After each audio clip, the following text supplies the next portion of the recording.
Well, the bike is complete.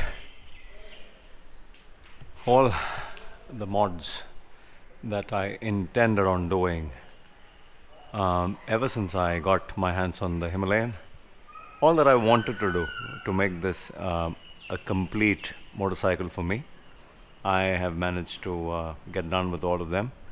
If I want to swap out some parts, some old parts for new parts, better parts, I can do that.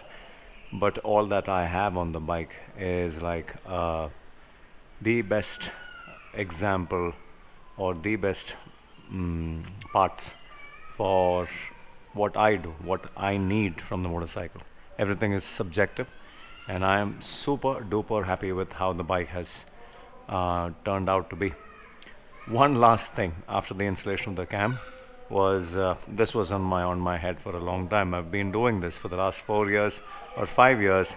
I've been tweaking, modifying the fender, the a combination of the upper fender and the lower fender. I've been tweaking that. I've had multiple iterations of it on the motorcycle. You guys can go and check out various videos on the channel where I have played with various kind of setups for the high and low fender.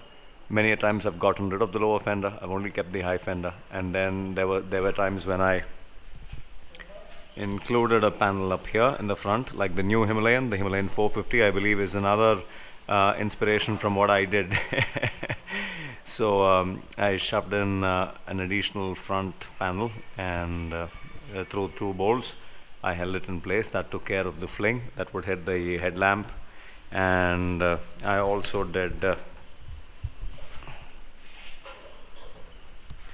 I also added a panel here for the back of the high fender. I mean, I made that into two parts. I made this into two parts, and then I cut my lower fender into various shapes, various sizes, and so on and so forth. Man, I could never, ever, ever strike peace with the look and the setup, but finally, now I have managed to get something that would that'll keep me in peace. And what you see here is the lower fender cut into this particular shape, and this is strictly to avoid fling to the top right over here. I don't want mud to be flung high up there. Without the lower fender, the tire has a tendency to flick mud right at the collar, and you have a sensitive component over here, the bearings, and you don't want a lot of corrosion to happen on the bearings. You don't want all that mud and crud to be flung at the bearings, and various things that I had in mind with this particular fender did not work out. All that I wanted to do to modify this, I've been trying and trying, and just never could strike peace with it. What I did to the lower fender was just cut it to the right size, the right shape, to take care of mud being flung until high up here. I mean, anything till here, I'm okay with that, but nothing more. So, a lot of trial and error, and I landed myself with the right size. And the beauty of this is almost negligible. The bike still looks like it's just the high fender motorcycle.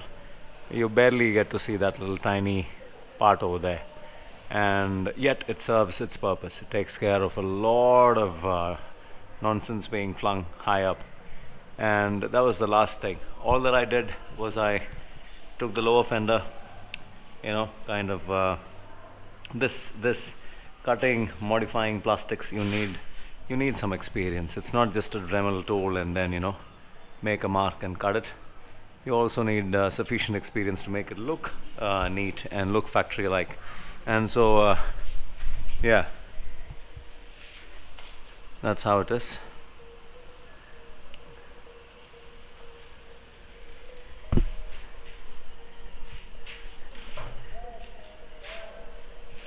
Just that much.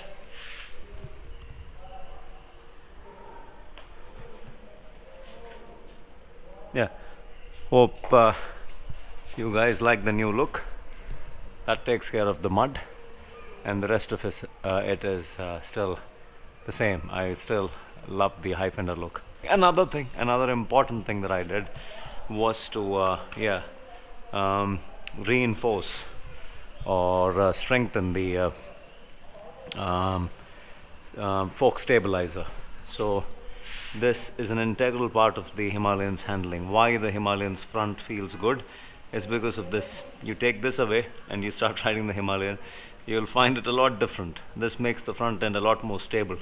So the fork stabilizer and its bolts, they're threaded directly into the fork legs. What I did was I ran some stainless steel bolts.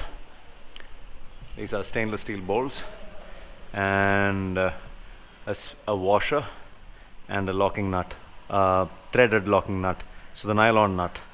That way, I ran it through the entire length, and I locked it in place with a nylon nut. And this should take care of anything like a bolt coming loose on its own. So yeah, because of the riding that I do a lot of aggressive, hard off-road riding, and this was needed. Is because I've experienced two of my bolts stripping the threads on the fork legs, and so I had to do this. Yep. So that's another addition to the fork legs, and Ben is ready.